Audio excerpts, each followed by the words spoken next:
kursus bahasa Arab berbayar. Kemudian menggunakan buku Durusul Lughah. Durusul Lughah, dan Durusul Lughah ini dia lisensinya personal use. Halo, Ustaz? Ya, silakan.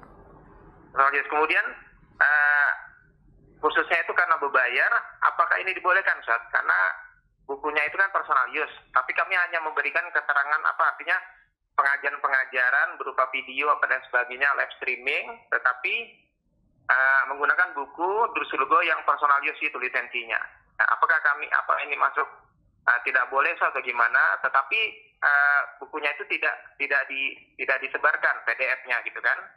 Hanya saja pengajarannya. Apa ini dibolehkan, Ustaz? Baik, apa yang dimaksud dengan lisensi personal itu, Pak? Personal use, ya, betul. Maksudnya batasan lisensi personal itu gimana? Apakah tidak boleh diajar? Personal use itu, kalau sepengetahuan saya, personal use itu digunakan sendiri, tidak dikomersilkan.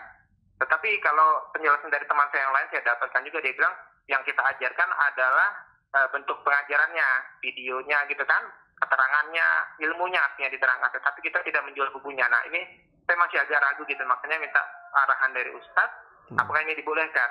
Karena kita menggunakan buku bahasa Arab lisensinya personal use, tetapi kita mengajarkan orang dengan berbayar gitu, Ustaz. Baik. Cukup, Bapak? Cukup. Terima kasih. Assalamualaikum warahmatullahi wabarakatuh. Waalaikumsalam warahmatullahi wabarakatuh. Nah, ilmu bahasa Arab itu ilmu semua orang berhak untuk mempelajarinya. Ilmu bahasa Arab adalah ilmu di mana semua orang berhak untuk mempelajarinya. Sebagaimana ilmu agama yang lain, ilmu Quran, ilmu fikih, ilmu apapun, semua orang berhak untuk mempelajarinya. Karena itu, ilmu seperti ini tidak boleh dipatenkan. Ilmu fikih, hak patennya punya saya. Siapa yang belajar ilmu fikih, bayar ke saya. Dolem itu. Apa haknya kamu mempatenkan ilmu? Padahal Allah Subhanahu wa Ta'ala sediakan ilmu itu untuk dipelajari oleh seluruh hambanya. Maka semua orang berhak untuk mempelajari ilmu tersebut. Makanya menyebarkan ilmu itu tidak perlu izin dari pemilik ilmu. Anda misalnya mendapatkan satu kesimpulan ilmu dari kajian A. Lalu Anda sampaikan, menurut Ustadz Fulan, seperti ini tidak boleh. Alasannya seperti ini. Selama Anda bisa sampaikan dengan benar, nggak ada yang disalahpahami, dan tidak ada yang diselewengkan, insya Allah tidak masalah. Berarti Anda sedang menukil ilmu. Perlu nggak izin kepada Ustadz? Tidak perlu. Iktifaan bi'idni syar'. Karena sudah cukup dengan izin syariat yang Allah Subhanahu wa Ta'ala berikan. Yaitu sebarkanlah ilmu. Kalau harus izin, repot ya. Qala Abu Hurairah radhiyallahu anhu. Kamu sudah izin sama Abu Hurairah belum? Kan menyampaikan hadisnya Abu Hurairah. Ini ada di Sahih Bukhari. Menurut Sahih Bukhari kayak gini. Sudah izin sama Imam Bukhari? Tidak mungkin. Begitu orang membaca sebuah buku, dia tidak perlu izin kepada penulisnya. Karena itulah bagian ini nggak bisa dilisensi, nggak bisa dikuasai dengan hak tertentu. Tayyib.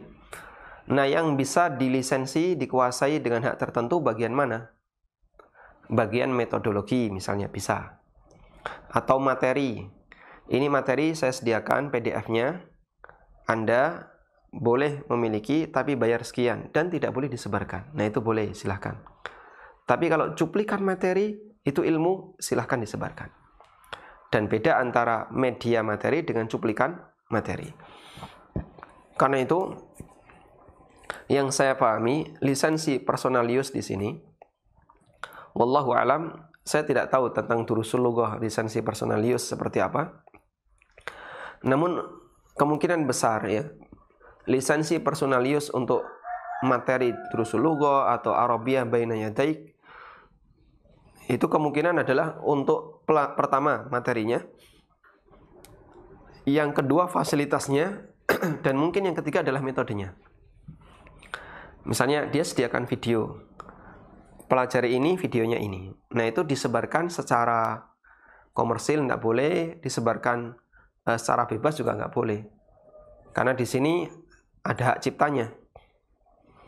Maka boleh digunakan untuk pribadi. Nah, setelah Anda mendapatkan ilmu secara pribadi, lalu ilmu itu Anda sebarkan ke orang lain, silahkan, nggak ada masalah.